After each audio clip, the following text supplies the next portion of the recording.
আসসালামু আলাইকুম। শুভ সকাল। আমি প্রথমে ক্ষমা চেয়ে নিচ্ছি দেরি করে আসার জন্য। সকালে একটা মিটিং ছিল, তারপর আমি আমাদের শ্রদ্ধেয় আঞ্জুমান আপার সঙ্গে কথা বললাম এবং তখন আমি ঠিক করলাম যে ঠিক আছে, প্রত্যেকবার আপনাদের সামনে কথা বলি, বাট এখন এই পরিবর্তিত পরিস্থিতিতে আপনারা অনেক কিছু জানতে চান। আমি ভাবলাম যে ঠিক আছে, আমি স্লাইডের মাধ্যমে কিছু কথা বলার চেষ্টা করি। কাজে এর জন্যই কিছু সময় লাগলো। আজকে আমি স্লাইডের মাধ্যমে আমি তুলে ধরব। সো আজকের এই অ্যানুয়াল জেনারেল মিটিংয়ের শ্রদ্ধেয় সভাপতি আমাদের শ্রদ্ধেয় ফকির আঞ্জুমান আরা আপা, শ্রদ্ধেয় সাধারণ সম্পাদক এবং উপস্থিত আপনারা যারা আছেন অ্যালামনি, বিশেষ করে আজকে মঞ্চে দুইজন উপবিষ্ট আছেন আমাদের সেন্টারের প্রাক্তন ইন্টারিম ডিরেক্টর প্রফেসর বরকত খুদা এবং ডক্টর আব্বাস ভুইয়া। আমি ভাবি নাই যে ওনারা আসবেন, তো ঢুকে যখন ওনারা দেখলাম মঞ্চে বসে আছেন খুবই ভালো লাগলো।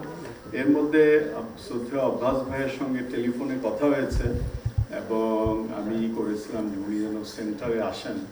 আর বরকত খুদা স্যারের সঙ্গে মাঝে মধ্যেই বিভিন্ন সভায় আমার দেখা হয় এবং কিছুটা ইন্টারাকশনের সুযোগ থাকে। আমি আপনাদের দুইজনকে ধন্যবাদ জানাচ্ছি আজকে এখানে উপস্থিত হওয়ার জন্য। সম্মানিত অ্যালামনি বৃন্দ, আজকে আইসিডিডিআরবি মানে আমি যেটা বলবো যে একটা ক্রান্তিকাল না, বা একটা ভালো সময়, একটা খারাপ সময়, দুটোর মধ্যেই আছে। খারাপ সময়টা হচ্ছে আপনারা জানেন যে গত বছর ওয়ান ফাইন মর্নিং ঘুমের থেকে উঠেই খবর পেলাম যে অনেক ফান্ড চলে যাচ্ছে, স্টপ। এটা হচ্ছে মার্কিন যুক্তরাষ্ট্র ইউএসএআইডির ফান্ড কাট, এবং যার ফলে আপনারা হয়তো শুনেছেন যে আমাদের সবচেয়ে বৃহৎ যে program, $75 million program, can you imagine? আপনারা যে কয় বছর ছিলেন আইসিডিডিআরবিতে কোনো দিনই হয়তো শুনেন নাই যে একটা সিঙ্গেল প্রজেক্ট যেটার বাজেট হচ্ছে $75 মিলিয়ন, সেটা বন্ধ হয়ে গেল। কেমন? এবং ওইটা ছিল রিসার্চ, আমি বলবো না, ওটা ছিল বাংলাদেশ সরকারকে হেল্প করার জন্য কি করে সারা দেশে আপনার টিবি আক্রান্ত লোকদের শনাক্ত করা এবং তাদেরকে চিকিৎসার আওতায় আনা, এবং যেসব রোগীরা এমন টিবিতে ভুগছেন যাদের টিবি জীবাণু সচরাচর ব্যবহৃত ঔষধে কাজ করছে না, ড্রাগ রেজিস্ট্যান্ট টিবি, এইটাকে কমানো। তো দেখেন কতগুলো মারাত্মক ব্যাপার নিয়ে আমরা কাজ করছিলাম ICDDRB, but one fine morning এটা বন্ধ হয়ে গেল। সো এইটা একটা খারাপ দিক। কিন্তু তারপরেও আপনারা হয়তো জানেন না, বাংলাদেশে পৃথিবীর অন্যান্য জায়গায় অনেক অর্গানাইজেশন আছে যারা নাকি ওভারনাইট বন্ধ হয়ে গেছে। বন্ধ না হলেও তাদের সব স্টাফদের বলছে যে ভাই আমরা পারছি না। বাট আইসিডিডিআরবি আল্লাহর রহমতে এরকম হয় নাই। আইসিডিআরবি এখনো খুব ভালো কাজ করে যাচ্ছে। আমরা সায়েন্স, এটা সায়েন্টিফিক অর্গানাইজেশন, সায়েন্স দিয়েই আমরা গোটা পৃথিবীর মাঝে আমাদের পরিচিতি, দেশের ভিতরে আমাদের পরিচিতি, সেইটা কিন্তু অটুট আছে। এবং এইটা সম্ভব হয়েছে রেজিলিয়েন্সের মাধ্যমে। যখন আমাদের এই ফান্ডগুলো সব চলে গেল, আমরা দিন নাই রাত নাই, আমরা কিন্তু চেষ্টা করেছি কি করে কি করা যায়। মাননীয় প্রধান উপদেষ্টার কাছে যাওয়ার থেকে আরম্ভ করে এমন কিছু আমরা বাদ রাখিনি। ইভিন শুক্রবার শনিবার এখানে অনেকেই আছেন আমাদের এইচআর, লিগাল, তারপর ফাইন্যান্স, আমাদের সায়েন্টিস্টরা, তারা এখানে এসছেন, সারা দিন রাত পরিশ্রম করে তারা নতুন অ্যাপ্লিকেশন লিখেছেন। যার ফলে যেটা হয়েছে এখন পুরোটা আমরা ফিরে পাই নাই, বাট কিছু কিছু আমরা ফান্ড, ছোটোখাটো ফান্ড আমরা পাচ্ছি, যার জন্য যেসব লোকদের, যেসব স্টাফদের আমাদের ছেড়ে দিতে হয়েছিল তাদেরকে আবার আমরা কিছু কিছু হলেও আমরা আবার ফিরে নিয়ে আসছি। এইটা একটা ভালো দিক। তো এইটা হচ্ছে আপনার রেজিলিয়েন্স। আমি নেক্সট 20 মিনিট আমি যেটা করব, আমি সংক্ষেপে আপনাদেরকে এই আমাদের কি কি অ্যাচিভমেন্ট এগুলোর কথা একটু বলবো। প্রথম অ্যাচিভমেন্ট হচ্ছে আমাদের সায়েন্টিস্টরা কিন্তু পুরোদমে কাজ করে যাচ্ছে। ICDDRB still happens to be a very well regarded organization in the whole world. আমি এটা বলতে পারি এই কারণে, বিকজ আমি পৃথিবীর যে কোনো জায়গায় যাচ্ছি সেখানেই আমি আমন্ত্রিত হচ্ছি এবং সেইখানে আমি শুনছি তাদের মুখ থেকেই ICDDRBর ভালো ভালো কাজের কথা। এইখানে দেখেন যে আমাদের senior scientist doctor Ruhana Rakib, উনি এই গত 2 মাস আগেই উনি বাংলাদেশের one of the best award উনি পেয়েছেন, বেগম রোকেয়া পদক 2025, এবং এখানে দেখেন উনি মাননীয় প্রধান উপদেষ্টার কাছ থেকে ওই পদকটি উনি নিচ্ছেন। ডক্টর রুহানার মতন এরকম আরও অনেকেই আছেন যারা এই পদক ওনারা পাচ্ছেন, যারা সম্মান নিয়ে আসছেন ওনাদের নিজেদের জন্য, ICDDRBর জন্য এবং সারা দেশের জন্য। আমি ওগুলো আর বলতে চাই না সময়ের স্বার্থে। আপনারা হয়তো খেয়াল করবেন যে আমরা যেহেতু সায়েন্টিফিক অর্গানাইজেশন, আমাদের গ্র্যান্ট আনতে হয়। যেমন গ্র্যান্ট না আনলে আমরা কিন্তু এই বিজ্ঞান সায়েন্স আমরা করতে পারি না। এখনও আমাদের যে বাজেট আছে, পুরো সেন্টারের যে বাজেট আগে ছিল অনেক কম, এখন হচ্ছে এটা প্রায় $85 মিলিয়ন, $85 মিলিয়ন। এর মধ্যে প্রায় 85 থেকে 87% হচ্ছে রেস্ট্রিক্টেড, অর্থাৎ প্রজেক্ট বেসড, এবং এই ফান্ডগুলো আমরা সবাই মিলে বিভিন্নভাবে দরখাস্ত করে কমপ্লিট করে আমরা এগুলো আনতে পেরেছি। এখন পর্যন্ত আমরা সক্ষম হচ্ছি। আগামী 3-4 বছর হয়তো আমরা ভালোই থাকবো, পরবর্তীতে কি হবে আমরা জানি না। এটার কারণ হচ্ছে যে এখন গোটা পৃথিবীর যে funding climate, that has changed বিভিন্ন কারণে। এটা হয়তো আজকের এই সভার এখানে হয়তো এটা বলে আর ফুল পাওয়া যাবে না, বাট আপনারা সবাই এগুলো জানেন। প্রতিদিন যে জিনিসগুলো হচ্ছে, যে ঘটনাগুলো ঘটছে আন্তর্জাতিক প্রেক্ষিতে, এগুলো কিন্তু রিসার্চ ফান্ডিংকে ভীষণভাবে আপনার এফেক্ট করে।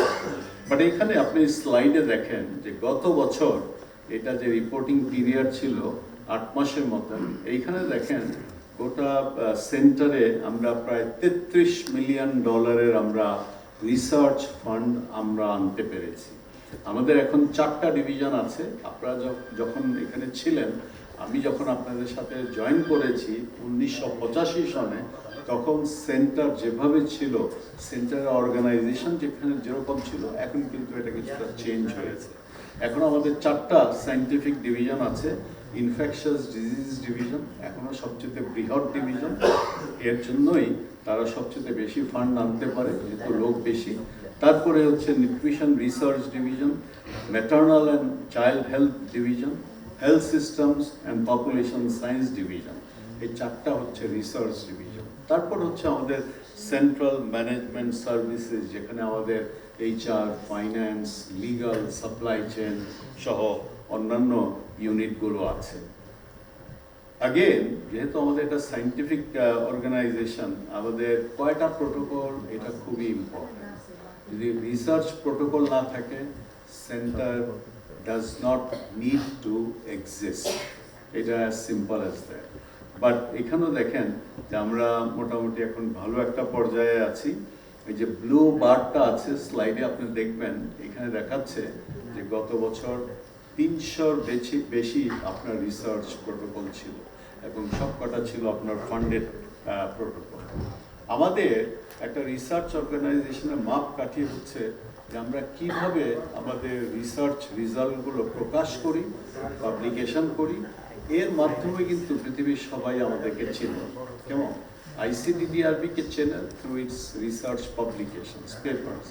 আমি অত্যন্ত খুশি যে গত বছর আমরা 500-র অধিক রিসার্চ পেপার পাবলিশ করতে পেরেছি। এটা মোটামুটি একটা রেকর্ড। পৃথিবীর অন্যান্য এরকম অর্গানাইজেশন খুব কম আছে যেখান থেকে প্রতি বছর 500-র অধিক রিসার্চ পাবলিকেশন বের হয়। সো এটা একটা বিরাট রকমের একটা ক্রেডিট, এবং এই ক্রেডিটটা আমি দিতে চাই আমাদের যারা সায়েন্টিস্ট আছেন এবং যারা তাদের সাথে যারা রিসার্চে কাজ করেন অন্যান্য নন সায়েন্টিফিক স্টাফ। আইসিডিডিআরবিতে আগেও এটা ছিল, এখন আরও বেশি। সেটা হচ্ছে আমরা আমাদের স্টাফের কথা আমরা অনেক বলি, চিন্তা করি, এবং আমরা তাদের ওয়েলফেয়ার এগুলো চিন্তা করি সায়েন্সের পাশাপাশি। তার একটি অংশ হচ্ছে এই যে আমাদের এখানে যে প্রমোশনগুলো, নতুন স্টাফ আসে। আমি এখন খুব সংক্ষেপে আমি বলবো, গত বছরে এরকম দেখেন যে আপনারা সায়েন্টিফিক র্যাঙ্কিংয়ের কথা শুনেছেন। আমাদের এখানে গত বছর 31 জনকে সায়েন্টিফিক র্যাঙ্ক দেওয়া হয়েছে। ওনারা সায়েন্টিস্ট, ওনারা হয়তো নতুন আরও বেটার পজিশনে ওনারা যেতে পেরেছেন সায়েন্টিফিক র্যাঙ্কিং। এবং এখানে একটা ভালো জিনিস হচ্ছে মোর ফিমেলস দ্যান মেলস। এবং ইন্টারন্যাশনাল র্যাঙ্কিং গত বছর পেয়েছেন দুইজন বাংলাদেশি, তারা রিসার্চ ইন্টারন্যাশনাল র্যাঙ্কিং পেয়েছেন। আপনারা জানেন যে যারা ইন্টারন্যাশনাল র্যাঙ্কিংয়ে যারা থাকেন তাদের নিজের স্যালারি সব কিছু তাদের প্রজেক্টের মাধ্যমে আনতে হয়, সো দ্যাট এটা কোরের উপর যেন কোনো বোঝা না হয়ে যায়। এই ব্যাপারে আমরা যথেষ্ট যত্নবান। ইভিন আমার স্যালারি, আমি এটা হয়তো গত বছর আপনাদেরকে বলেছি, আমি এক্সিকিউটিভ ডিরেক্টর, আমার পুরা salary should come from core, but আমার 2004 থেকে আজ পর্যন্ত even as the executive director আমার বেতনের পুরোটাই আমার প্রজেক্ট থেকে আসে। তার মানে কি? তার মানে হচ্ছে আমি এক্সিকিউটিভ ডিরেক্টরের কাজ করা সত্ত্বেও আমাকে আমার নিজের সায়েন্স করে যেতে হয়, এবং এটার জন্য আমাকে এডিশনাল টাইম দিতে হয়, রাতে আমাকে কাজ করতে হয়, but I am very happy to do that. কারণ হচ্ছে যে আমি সায়েন্সও করে যাচ্ছি, প্লাস আমার যে স্যালারি যেটা বেঁচে যাচ্ছে ফ্রম কোর, আমরা সেটাকে অন্য সেন্টারের ভালো কাজে আমরা ব্যবহার করতে পারছি। আপনারা যখন ছিলেন অনেকেই, তখন নন সায়েন্টিফিক যারা ছিলেন তাদের প্রমোশন হতো না, তাদের সব রিঅ্যাসাইনমেন্ট হতো। বাট এখন গত 2 বছর যাবৎ আমরা নন সায়েন্টিফিক ট্র্যাকে প্রমোশন চালু করেছি। এটা কিন্তু বোর্ড কর্তৃক আপনার অনুমোদিত। প্রত্যেক বছর আমরা অ্যাপ্লিকেশন চাই, অ্যাপ্লিকেশনের মাধ্যমে একটা রিজিড একটা প্রসেস আছে, এই প্রসেসের মাধ্যমে প্রত্যেক বছর আমরা 15 জনকে আপনার নন সায়েন্টিফিক ট্র্যাকে আমরা প্রমোশন দেই। এবং এই প্রমোশন দেওয়ার যে প্রসেস, কমিটি আছে, বিভিন্ন পর্যায়ে রিটেন টেস্ট হয়, ওর ভাইভা হয়, তারপরে এই জিনিসটা আমরা ফাইনালাইজ করি। গত বছর এই কয়েক মাস আগে আমাদের কিছু নতুন সিনিয়র লেভেলের আমাদের স্টাফ জয়েন করেছেন। ম্যাটার্নাল অ্যান্ড চাইল্ড হেলথ ডিভিশনে আগে ছিলেন ডক্টর শামসুল আরেফিন, উনি রিটায়ার করার পর এখন আসছেন ডক্টর মোহাম্মদ আনিসুর রহমান। এবং এই পজিশনগুলো ইন্টারন্যাশনাল, এবং এগুলো একদম বোর্ড এবং আমরা মিলে এই পরীক্ষাগুলো নেই through a very rigid process. এবং আনিস, যে নাকি এর আগে মতলবে কাজ করেছেন, এখানে কাজ করেছেন, উনি এখন সিনিয়র ডিরেক্টর। টম ব্যারি আমাদের ফাইন্যান্স ডিরেক্টর ছিলেন, উনি চলে যাওয়ার পর we now have a new finance director। ওনার নাম হচ্ছে আব্দুল্লাহ আহমদ আব্বাস। উনি জর্ডানের নাগরিক, এবং উনি 20 বছর ইউএসএআইডি প্লাস অন্যান্য আন্তর্জাতিক প্রতিষ্ঠানের ফাইন্যান্সের দায়িত্বে ছিলেন। আমি যেটা বলেছি যে গত বছর আমাদের 2 জন ইন্টারন্যাশনাল র্যাঙ্ক পেয়েছেন। ডক্টর ফাহিমা চৌধুরী, উনি পেয়েছেন infectious disease division. Doctor Mustafa Mahfuz, উনিও ইন্টারন্যাশনাল সায়েন্টিস্ট হয়েছেন, এবং উনি হচ্ছেন নিউট্রিশন রিসার্চ ডিভিশন। ইম্প্যাক্ট, 5 বছর আগে আইসিডিডিআরবিতে মেন লক্ষ্য ছিল কি করে আমি ল্যান্সেট বা new England journal of medicine, এইসব খুব নামি দামি আপনার জার্নালে আমার রিসার্চের ফলাফল প্রকাশ করব। এটা করার পরই একটা ভীষণ রকমের স্বস্তি। বাট এখন এটা আছে, বাট এখন এর চেয়ে আরও গুরুত্ব আমরা দিচ্ছি, সেটা হচ্ছে ইম্প্যাক্ট। আমরা রিসার্চ করলাম, বাট এই রিসার্চের ফলাফল মানুষের কাজে আসলো না ইমিডিয়েটলি, তাহলে আর সেই রিসার্চের মূল্য কী? কাজে এখন আমরা বলছি না, যেটাই আমরা করি না কেন, it must have an impact on the life, on the health, on the nutrition of people. এবং বিশেষত সেই সব জনগণ যারা নাকি প্রান্তিক পর্যায়ে বাস করে, যারা নাকি গরিব, যারা নাকি মহিলা, শিশু, বয়স্ক, ভালনারেবল, তাদের জন্য ইম্প্যাক্ট, এবং এই ইম্প্যাক্টটা দেশের ভিতরে না, দেশের বাইরেও এটা হইতে হবে। এইটার উপর আইসিডিডিআরবি এখন ভীষণ রকমের গুরুত্ব দিচ্ছে। আমি আপনাদেরকে বেশি না, দুই একটা এক্সাম্পল দেবো। আমাদের এরকম ইম্প্যাক্ট অনেক আছে, কিন্তু আমি আজকে সময়ের জন্য আমি হয়তো মাত্র দুই একটা ইম্প্যাক্টের কথা বলব। প্রথম ইম্প্যাক্টটা হচ্ছে ইনফ্লুয়েঞ্জা। আপনি জানেন যে ইনফ্লুয়েঞ্জা একটা ভয়াবহ রোগ, প্রত্যেক বছর এটা হয়, এবং ইনফ্লুয়েঞ্জার কারণে পৃথিবীময় হাজার হাজার হাজার হাজার লোক কিন্তু মৃত্যুবরণ করে। কেমন এইটা আপনার এটা থেকে পরিত্রাণ পাওয়ার জন্য একটি টিকা আছে, ফ্লু ভ্যাকসিন। ইনফ্লুয়েঞ্জার এটা হচ্ছে যে প্রতি বছর এটা তার ধরন, তার চেহারা বদলায়। এই বদলানোর ফলে যে টিকাটা একবার হয়েছে, পরের বছর যদি আপনি দিতে যান এটার কাজ করবে না। কাজে আপনাকে জানতে হবে যে এই বছর, গত বছর কি ইনফ্লুয়েঞ্জার কিরকম চেঞ্জ হলো। এইটার জন্য আইসিডিআরবি সারা দেশে কিন্তু সার্ভেলেন্স করে বিভিন্ন হাসপাতালে, এবং এই সার্ভেলেন্স করার ফলে যে তথ্য আমরা পাই, যে রিসার্চের ফলাফল আমরা পাই, এটা আমরা দুই জায়গায় পাঠাই। একটা হচ্ছে WHO, বিশ্ব স্বাস্থ্য সংস্থা, আর একটা হচ্ছে আমাদের লোকালি বাংলাদেশের ভেতরে যেসব ফার্মাসিউটিক্যাল ইন্ডাস্ট্রিরা এই ফ্লু শট বানায়, তৈরি করে, তাদেরকে আমরা দিই। WHO এটা পুরো পৃথিবীতে এটা সার্কুলেট করে এবং সবাই এটাকে ব্যবহার করে। প্রতি বছর এই ফ্লু শটটা চেঞ্জ হয়, ফ্লু ভ্যাকসিনটা চেঞ্জ হয় ফর্মুলেশন, এবং এই চেঞ্জের পিছনে কিন্তু আইসিডিডিআরবি যে গবেষণার যে ফলাফল, এটা ভীষণ বড় ভূমিকা পালন করে। কাজে আপনি বুঝতে পারছেন যে কুড়িগ্রাম বা ফেনীর হাসপাতালে যে আইসিডিডিআরবি যে গবেষণা করে, সেইটার ফলাফল কিন্তু সারা পৃথিবীর উপর আপনার ইম্প্যাক্ট রাখে। এটাই হচ্ছে গ্লোবাল ইম্প্যাক্ট অফ আইসিডিডিআরবি। আরেকটা জিনিস যেটা হয়েছে, যে আমাদের এখানেই আমাদের সায়েন্টিস্টরা দেখিয়েছেন যে যখন হার্ট অ্যাটাক হয় কারোর, হার্ট অ্যাটাকের ফলে আপনার পরবর্তীতে কিন্তু আরও অনেক হার্টের সমস্যা দেখা দেয়। তারা দেখাতে পেরেছেন যে হার্ট অ্যাটাক হলে আপনার যদি কাউকে যদি ইনফ্লুয়েঞ্জার ভ্যাকসিন দেওয়া হয়, তাহলে পরবর্তীতে যে কমপ্লিকেশনস হয় সেগুলো অনেক কম হয়।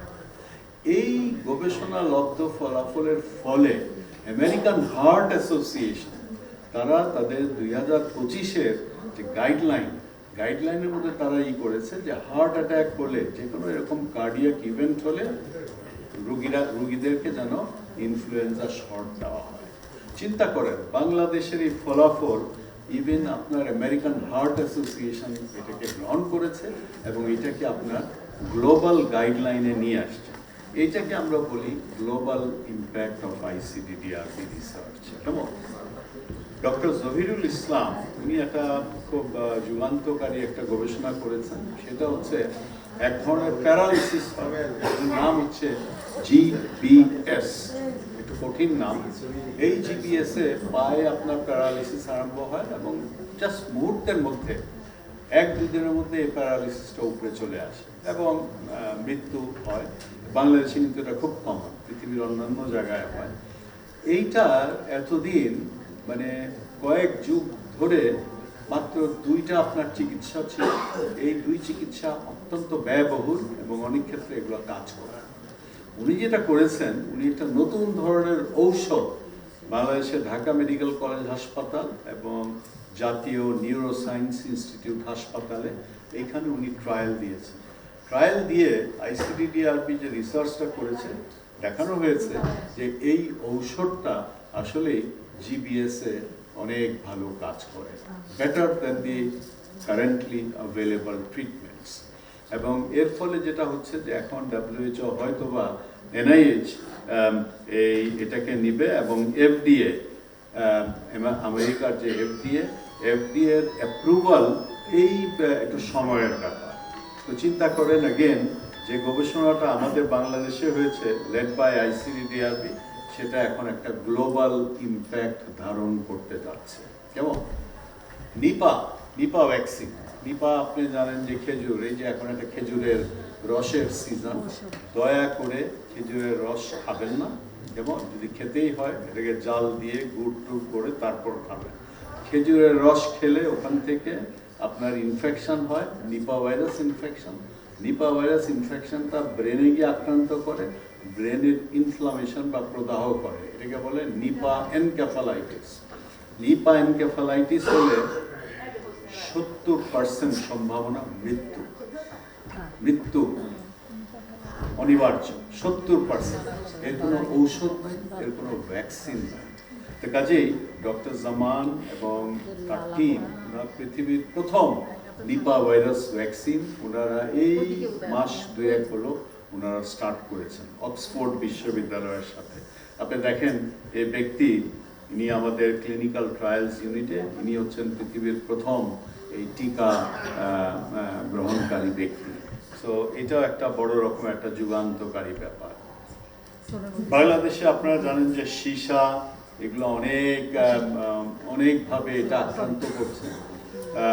আমাদের আইসিডিডিআরবির গবেষকরা সারা দেশে তারা একটা সমীক্ষা করেছেন বাচ্চা এবং মহিলাদের আপনার রক্ত নিয়ে। তারা দেখার চেষ্টা করেছেন যে এই যে পলিউটেন্ট সীসা বা লেড, আর্সেনিক, মার্কারি আর ক্যাডমিয়াম, এই চারটা জিনিস তারা দেখেছেন, এবং তারা দেখেছেন সেটা ভয়াবহ। শিশুদের ক্ষেত্রে 41% শিশুদের মধ্যে এই চারটা মেটালের মধ্যে একটা প্রেজেন্ট। কাজে চিন্তা করেন কত মারাত্মক। সীসা বেশি থাকার ফলে যেটা হয়, আমরা দেখেছি এর আগে যে তাদের বৃদ্ধি হয় কম, গ্রোথ হয় কম, এবং তার সাথে বেশি যেটা খারাপ সেটা হচ্ছে যে তাদের ব্রেন গেটস এফেক্টেড। কেমন? এটা একটা বিরাট রকমেরই। এখন আমাদের গবেষকরা তারা চিন্তা করছে, তারা কাজ করছেন যে এই যে সীসা কিভাবে এটাকে কমানো যায়, কিভাবে এই যে লেড অ্যাসিড ব্যাটারি, এটা এই যে আপনারা রিক্সা দেখেন সব ব্যাটারিতে চলে, এগুলোকে ব্যবহার করা যায়, যখন এগুলো অকেজো হয়ে যায় যেখানে সেখানে এগুলোকে ফালানো হয়, অন্যান্য ব্যাটারি ফালানো হয়। এগুলো নিয়ে এখন অনেক চিন্তা ভাবনা চলছে, কাজ চলছে আইসিডিডিআরবি। পুষ্টি বা নিউট্রিশনের ক্ষেত্রে নতুন নতুন উদ্ভাবন, ইনোভেশন আমরা বলি, এগুলো আইসিডিডিআরবি তৈরি করছে। One particular innovation is microbiota directed food, এবং এটা এতই নাম করেছে গবেষণার ফলে যে টাইম ম্যাগাজিন এটা 2025 সালে এই MDF-কে সিলেক্ট করেছে as one of the best inventions for 2025, এবং এটা ছিল সোশ্যাল ইম্প্যাক্ট ক্যাটাগরি। কেমন? এটা পুরো আপনারা যদি ওই তখনকার টাইম ম্যাগাজিন যদি দেখেন, সেখানে আইসিডিআরবির কথা আছে, সেখানে আমার কথা আছে, সেখানে MDF এর কথা আছে। ক্যাপাসিটি বিল্ডিং, আমি এখন এগুলা পরে আমি আরেকটা জিনিস যেটা আপনাদের সামনে আমি তুলে ধরতে চাই যে এখন আইসিডিআরবি আমরা খুব প্রাউড, আমরা একটা কাজ করছি, যারা নাকি বয়স কম তাদেরকে আমরা তুলে ধরছি। কেমন? আগে আপনারা দেখেছেন যে অনেক সময় মানে আমাদের জুনিয়র স্টাফদের আমরা স্কলারশিপ এগুলো তারা পেত, এখন অনেক ক্ষেত্রে বেড়ে গেছে। রাইট অ্যাট দিস মোমেন্ট আইসিডিডিআরবিতে 80-র বেশি পিএইচডি ডিগ্রিধারী স্টাফ চাকরি করছেন, 80-র বেশি। কেমন? 5 বছর আগে এটা ছিল অনেক কম। ওদের লাস্ট 4-5 ইয়ার্স আমরা এটাকে অনেক বাড়িয়েছি, এবং এই মুহূর্তে প্রায় 70 থেকে 80 জন তারা পিএইচডি প্রোগ্রামে এনরোল্ড আছে। তো কাজে দেখেন আজকের থেকে 3-4 বছর পরে হয়তো এই 80 এখন আছে, এটাও তো 100-120 ছাড়িয়ে যাবে। এটা খুব ইম্পর্টেন্ট। আমি একটা এক্সাম্পল দিতে চাই। এখানে দেখেন 5 জন ভেরি জুনিয়র ইয়াং সায়েন্টিস্ট। এই 5 জনকে আইসিডিডিআরবি থেকে পাঠানো হয় খুব রিসেন্টলি।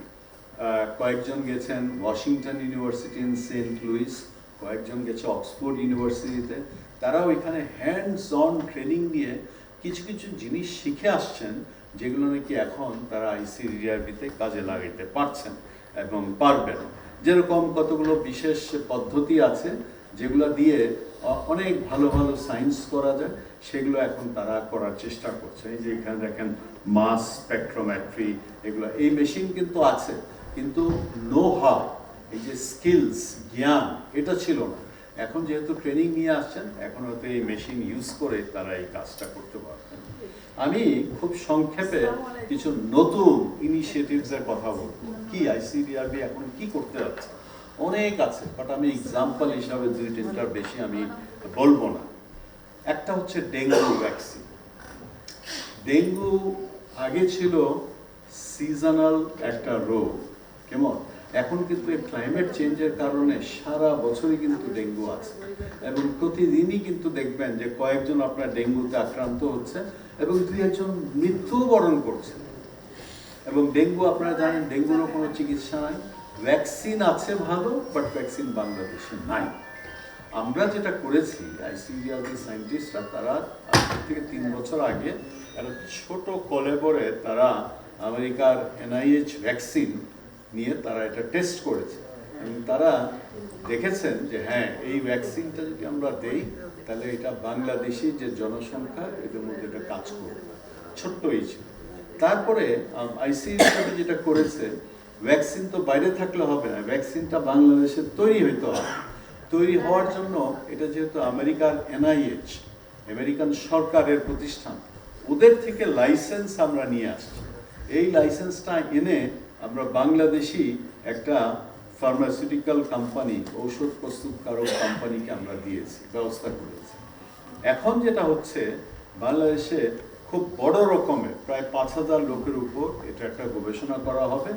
এই গবেষণায় যদি আমরা দেখি যে না, এই ভ্যাকসিনটা আসলেই কাজ করে, তখন বাংলাদেশ সরকার এই ভ্যাকসিনটা আপনার মেক অ্যাভেলেবল করবে, সো দ্যাট আমরা সবাই যেন এটা বেনিফিটটা আমরা পাই। তো দেখেন কীরকম মানে ভালো ব্যাপার, আমরা গবেষণা করেছি, আমরা সেই লাইসেন্সটা আনতে সাহায্য করেছি, এবং বাংলাদেশি একটা কোম্পানি এটাকে তৈরি করছে। এখন আমরা যদি দেখাতে পারি যে না, ইট ইজ গুড, সারা জনসংখ্যার জন্য, সারা দেশের জন্য একটা ভালো ভ্যাকসিন মজুদ থাকবে। আপনারা জানেন যে আগে যে অ্যান্টিবায়োটিক আপনারা খেতেন, কাজ করতো, এখন আর সেটা কাজ করে না, এখন আরো অনেক দামি অ্যান্টিবায়োটিক ব্যবহার করতে হয়। এটাকে বলা হয় অ্যান্টিমাইক্রোবিয়াল রেজিস্ট্যান্স। এটা মহামারীর মতন ছড়িয়ে পড়েছে, কেমন, এবং এইটার জন্য এখন আইসিডিআরবি অনেক কাজ করছে। খুব তাড়াতাড়ি আমরা একটা বড় ধরনের একটা কাজ আরম্ভ করব।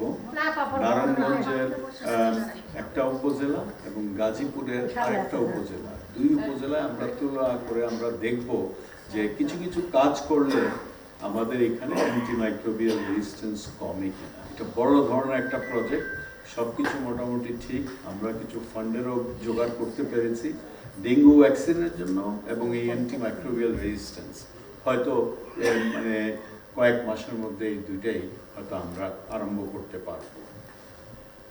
আরেকটা নতুন জিনিস যেটা আমরা আরম্ভ করেছি, এটা গত বছর, সেটা হচ্ছে ক্যান্সারের ডায়াগনোসিস। আপনারা জানেন যে ক্যান্সার খুবই কমন বাংলাদেশে, এবং এই ক্যান্সার নির্ণয় করার জন্য এতদিন বাংলাদেশ থেকে সবাই ইন্ডিয়া যেতে হতো, ব্যাংকক যেতে হতো, এবং এই একে তো ট্রাভেল ব্যয়বহুল, তারপরে এই টেস্টগুলো এখানে অনেক ব্যয়বহুল। আমাদের এখানে বাংলাদেশের যারা ক্যান্সার বিশেষজ্ঞ যারা আছেন, তারা এখানে এসেছিলেন, আপনাদের মতন এখানে আমরা একটা মিটিং করেছি, এবং তারা আমাদেরকে বললেন যে আইসিডিআরবি এটা করতে পারে। আমাদের এখানে এই ফ্যাসিলিটি ছিল, সিকোয়েন্সার, এটা ডিএনএ টেকনোলজি ব্যবহার করে আমরা পরে ঠিক করলাম যে হ্যাঁ, আমরা এটা করব। এখন এটা আরম্ভ হয়ে গেছে। এই ক্যান্সার ডায়াগনস্টিক্সটা ডিএনএ ব্যবহার করে, ডিএনএ সিকোয়েন্সিং ব্যবহার করে এটা এখন আমরা করছি। আগে যাদেরকে বাইরে যেতে হতো বা স্যাম্পল বাইরে পাঠাতে হতো, এখন হয়তো এটা হবে না। পাইলট হিসাবে আমরা দেখেছি দিস ওয়ার্কস ওয়েল। এই বছর এবং সামনের বছর এটাকে আমরা স্কেল আপ করব। এটা আরেকটা কারণ আছে এটা করার পিছনে, 2টা কারণ। একটা হচ্ছে মানুষের যাতে দুর্ভোগ কমে, মানুষকে যেন, রোগীদের যেন এই বাইরে না যেতে হয়, বাইরে পাঠাতে না হয়, তাদের যেন সাশ্রয় হয়। আরেকটা হচ্ছে আইসিডিআরবি ইনকাম। ওই যে বললাম যে খুব খারাপ দিনকাল আসছে এবং সামনে আসবে, এখন কিন্তু আমরা অনেক কিছু চিন্তা ভাবনা করছি যে ভবিষ্যতে আইসিডিআরবিকে কিভাবে সেলফ সাফিসিয়েন্ট করা যায়। অ্যাটলিস্ট আমাদের হাসপাতালকে মেনটেন করতে হবে। আমাদের যে বেসিক সায়েন্স যে আমরা করি তার জন্য আমাদের নিজেদেরই টাকা পয়সার জোগাড় করতে হবে। একটা হচ্ছে এই ক্যান্সার ডায়াগনস্টিক, আরও কিছু ব্যাপার আছে, এটা হয়তো যদি সময় থাকে আমি হয়তো বলার চেষ্টা করি। মতলব এর আগে 4-5 বছর আগে প্রতি বছর আমরা মতলব নিয়ে চিন্তা করতাম, মতলব খারাপ করছে, মতলবে খরচ বেশি হচ্ছে। এখন কিন্তু সেটা আর নয়। আপনারা দেখেছেন এই গ্রাফে একটু কমপ্লিকেটেড, সেখানে আপনি দেখেন যে মতলবের যে খরচ, টোটাল খরচ ওইটা আপনার কমে যাচ্ছে। এটা কমে যাওয়ার পিছনে কারণ হচ্ছে যে মতলবে এখন অনেক গবেষণা করছি আমরা, অনেক গবেষণা করার ফলে ওখান থেকে ওভারহেড আসছে। ওভারহেড আমরা মতলব চালানোর ব্যাপারে আমরা খরচ করছি, কাজে ওভারঅল খরচ কমে আসছে। আরও যেটা করা হয়েছে, মতলব যাদের হাতে এখন আছে, ডক্টর ফজল এবং তার টিম, তারা খুবই সুচারুভাবে এখন চালাচ্ছেন।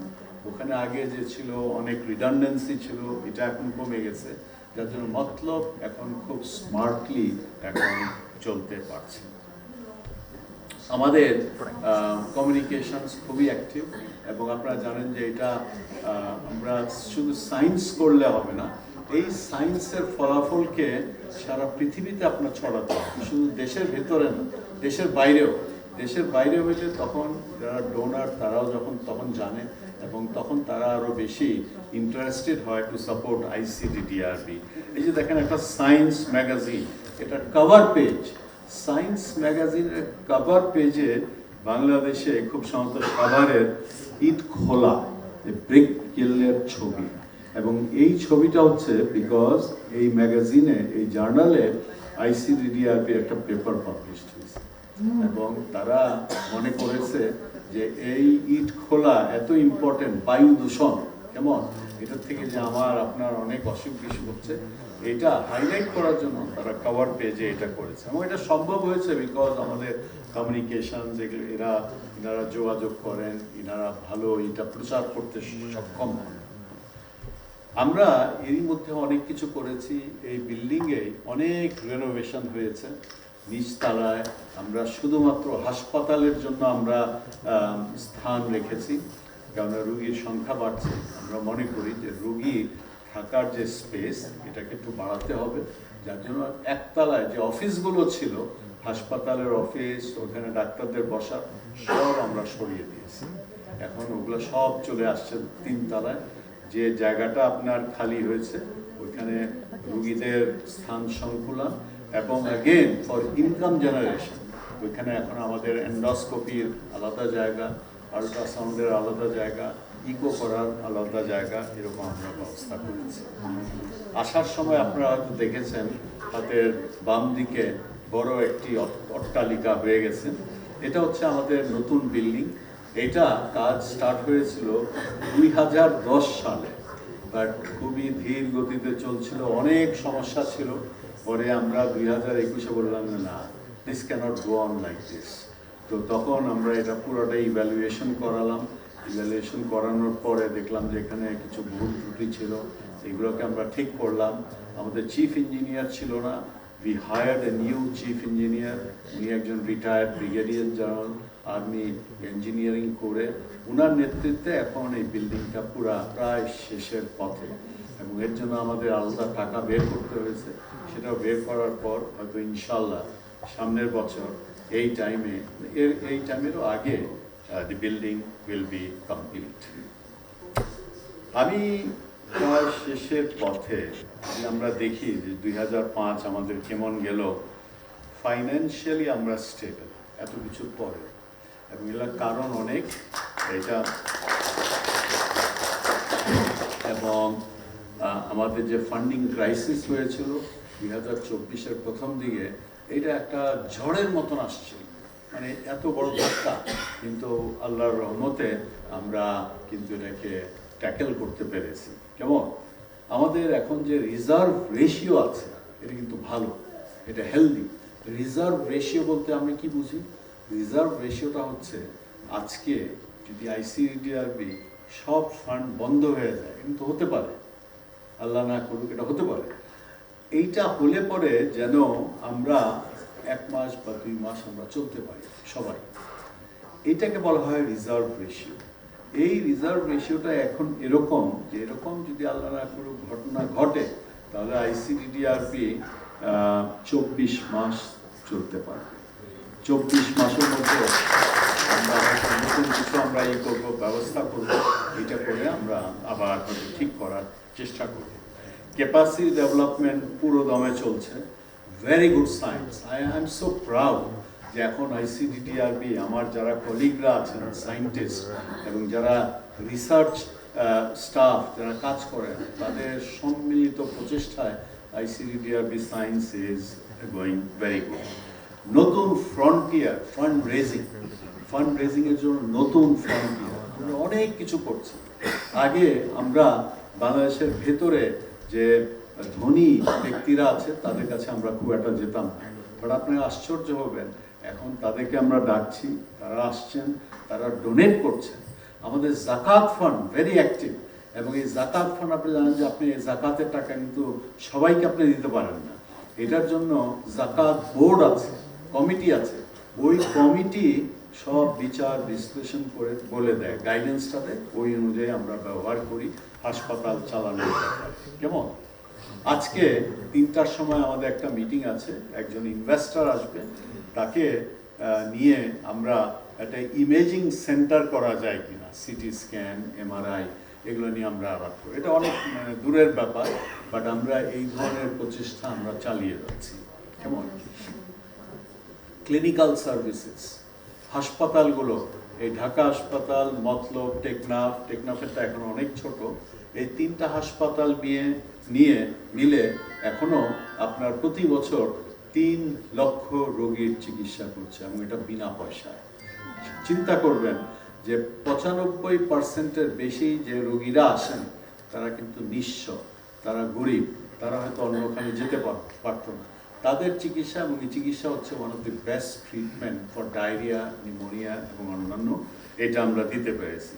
হিউম্যানিটেরিয়ান ইফোর্টস, গত বছর যে বন্যা হলো, মানে খুব খুব ভীষণভাবে আইসিডিআরবি কাজ করেছে, এবং আমাদের এখানে ওআরএস পাওয়া যাচ্ছিল না, আমরা এই করলাম যে না, এইখানে আমরা ওআরএস বানাবো, এবং আমাদের স্টাফরা তারা সবই ভলান্টিয়ার হিসাবে তারা এই ওআরএস বানালেন, এবং ওআরএস, পানি, অনেক কিছু আমরা করতে পেরেছি। কেমন? এখন যেটা হচ্ছে আমরা মনে করি যে এই যে জড়তা, এটাকে দূরে সরাতে হবে। there is no room for complacency। কেমন? এখন আমাদের ফান্ডিং আরো বাড়াতে হবে, আনকনভেনশনাল ফান্ডিং সোর্সেস। আজকে আমাদের যে কমিউনিকেশনস, ওনারা আমার একটা ইন্টারভিউ নেবেন, এই ইন্টারভিউটা নাকি হবে জাপানি ভাষা। এটা আপনার জাপানি যে পপুলেশন, সাধারণ জনগণ, তাদের উদ্দেশ্যে করা। তো চিন্তা করেন যে আইসিডিআরবি এখন কত কিছু চিন্তা করে, মানে কনভেনশনাল যেটা ট্র্যাডিশনাল ছিল সেটার থেকে এখন বের হয়ে আসছে, এবং বের হয়ে আসতে হচ্ছে। We are now compelled to do that, because আমাদের নিজের কিছু করতে হবে। নতুন কোলাবোরেশন অনেক কিছু হচ্ছে, এবং এর মধ্যে আমরা আমাদের একটা ডেটা হাব তৈরি করে ফেলেছি, এগুলো ব্যয়বহুল, বাট এটা হয়ে গেছে। ক্লাইমেট চেঞ্জ সেন্টার একটা হয়েছে। আপনারা যদি চকরিয়ায় যান, আব্বাস ভাই আপনার একটু যাওয়া উচিত, আপনি যেটা প্রতিষ্ঠা করেছেন, এখন একটা ল্যাবরেটরি আছে, অনেক কিছু আছে ওইখানে, ইন্টারন্যাশনাল মিটিংগুলো এখন হয়। একটা মিটিং আমি ছিলাম, রাইট। তারপরে হচ্ছে প্রিসিশন মেডিসিন, এটাও পরে যদি টাইম থাকে হয়তো বলবো। কিন্তু আমাদের কিছু চ্যালেঞ্জ আছে। চ্যালেঞ্জটা যেটা বললাম প্রথমে, আমি বলছি যে ফান্ডিং আনসার্টেনটি। এতদিন ছিল ঠিক আছে, আমি জানি যে সামনে আমার কি আছে, কিন্তু এখন একটু আনসার্টেনটি আছে। এইটা একটা বড় রকমের একটা চ্যালেঞ্জ। আগামী 4 বছর 5 বছরে কি হবে আমরা এখন বলতে পারছি না সঠিকভাবে। কেমন? বাংলাদেশের ভিতরেও কিন্তু এখন কম্পিটিশন বেড়ে গেছে। আগে আমরা দেশের ভিতর যেসব প্রজেক্টগুলো পেতাম এখন কিন্তু পাচ্ছি কম, কারণ আমাদের মতন আরও কম্পিটিটর বের হয়ে গেছে, তারাও ভালো কাজ করছে। কাজে এই কম্পিটিশনের জন্য আমাদেরকে চিন্তা করতে হবে যে কি করে আমাদের খরচ কমাতে হবে। কয়েকদিন আগে আমি বলছিলাম যে একটা কম্পিটিশনে দেখা গেলো যে আইসিডিআরবি এত ভালো প্রপোজাল থাকা সত্ত্বেও উই লস্ট। এবং তার মেন কারণ আমি যেটা বের করতে পেরেছি যে আমাদের প্রজেক্টের কস্ট ছিল বেশি। কাজে এখন এটাও আমাদের চিন্তা করতে হচ্ছে আমরা কি করে কম্পিটিটিভ থাকতে পারবো এই দুর্মূল্যের বাজারে। তারপরে এর জন্য এই বাজেট সাইজ এগুলো ঠিক করতে হবে, বার্ন রেট আমাদের বাড়াতে হবে। আর সবচেয়ে ইম্পর্টেন্ট এখন যেটা আমরা করছি যে আমরা যে জিনিসগুলো লিখি, প্রপোজাল লিখি, এগুলার কোয়ালিটি আরও ভালো করতে হবে। আমি যেই সায়েন্সই করি না কেন, আমি যেই টাকাই আনি না কেন, এটার পিছনে কাজ করে আমি কি ধরনের লেখাটা লিখি। দেখা গেছে যে এই লেখার কোয়ালিটি আরও আমাদের ভালো করতে হবে।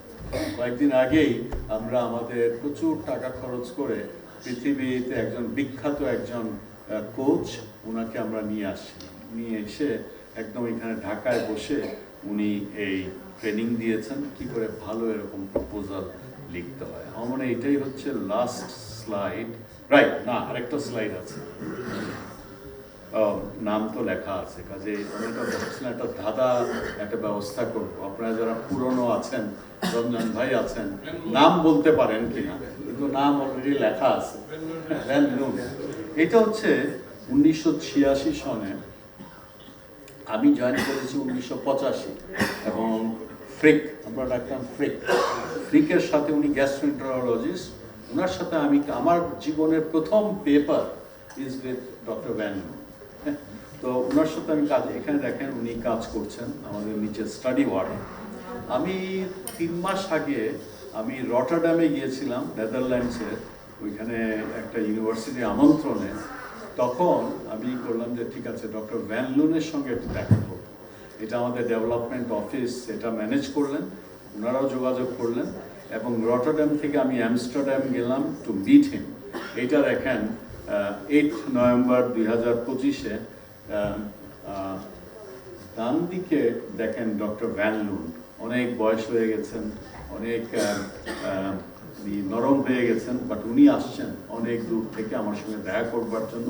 মাঝখানে আমি, এবং আমার বাম দিকে হচ্ছেন ওনার লয়ার, উনি ব্যাংকের লয়ার, উনি হচ্ছে ভিল, এই যে এগুলার ব্যবস্থা করেন।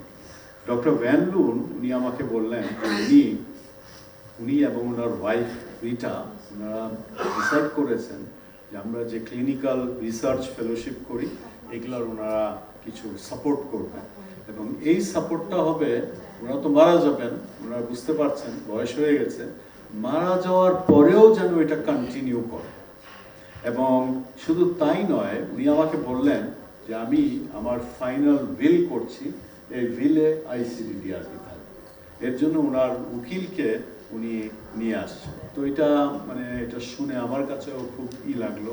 আমরা প্রায় 2 ঘন্টা ওইখানে ছিলাম, কথাবার্তা বললাম। উনি সেই পুরনো ওনার ব্ল্যাক অ্যান্ড হোয়াইট ছবি নিয়ে আসছিলেন, কয়েকটা ছবি আমাকে দিয়েছেন, সাংঘাতিক ব্যাপার। উনি এখনো মনে রাখেন আইসিডিআরবিকে, এখনো উনি আইসিডিআরবির জন্য কাজ করবেন। সো এইটাই আমার শেষ স্লাইড। আপনাদের সবাইকে আমি ধন্যবাদ জানাই আজকে এখানে আসার জন্য, সময় দিয়ে শুনবার।